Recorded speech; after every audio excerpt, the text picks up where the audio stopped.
नमस्कार, माझ्या यूट्यूब चॅनलवर सगळ्यांचं स्वागत आहे। आज आपण या व्हिडिओमध्ये बघणार आहोत साडी प्री प्लेटिंग कशी करायची। तर बघा, मी पदरापासूनचा जो भाग आहे, म्हणजे आपण जो पदर बनवतो साडी नेसताना, तशा पद्धतीने मी पदर बनवून घेतला आहे।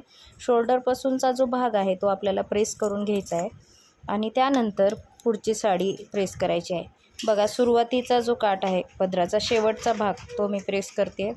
आपण जशा प्लेट बनवतो तशाच पद्धतीच्या प्लेट बनवायच्या आहेत आणि व्यवस्थित प्रेस करून घ्यायचा आहे। यानंतर शोल्डरपासून जे आपल्या उजव्या मांडीपर्यंतची जो पदर असतो समोरच्या साईडचा, म्हणजे चेस्टवरचा, तो कसा स्प्रेड होत जातो तशाच पद्धतीने आपल्याला साडी अरेंज करायची आहे आणि त्याच्यावरतून प्रेस फिरवायचे।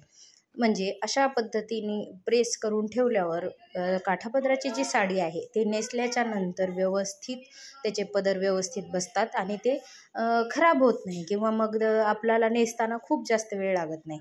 त्याच्यामुळे व्यवस्थित असं प्लेट करून घ्यायचे आहे। आणि बघा, माझ्या विद्यार्थ्यांना मी डेमो दिला होता, ते प्रॅक्टिस करतायत, त्याच्यामुळे मी शूट करते।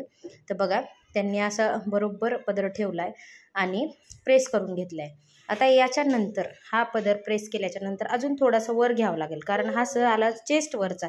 आता नंतर अजून चेस्टपासून पण खालच्या पायापर्यंतचा जो भाग असतो तिथंपर्यंत आपल्याला प्रेस करायचं आहे ना, त्याच्यामुळे अजून थोडा भाग वर सरकवावं लागेल आणि मग प्रेस करावं लागेल।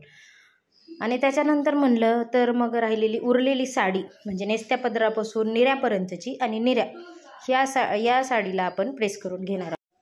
आता उरलेली साडी म्हणजेच नेसत्या पदरापासून निऱ्यापर्यंतची साडी आणि निऱ्या आपण प्रेस करून घेणार आहोत। निऱ्या आपण कशा बनवतो नॉर्मल त्याच पद्धतीने बनवून घ्यायच्या आहेत आणि दोन्ही साईडने काटापिन्यांनी त्यांना सिक्युअर करून घ्यायचं आहे। बघा, तुम्हाला व्हिडिओमध्ये दिसत आहेत मी निऱ्या कशा ठेवल्या आहेत। पलीकडची जी साडी आहे ती नेसत्या पदराची साडी आहे, याचं पण मेजरमेंट असतं।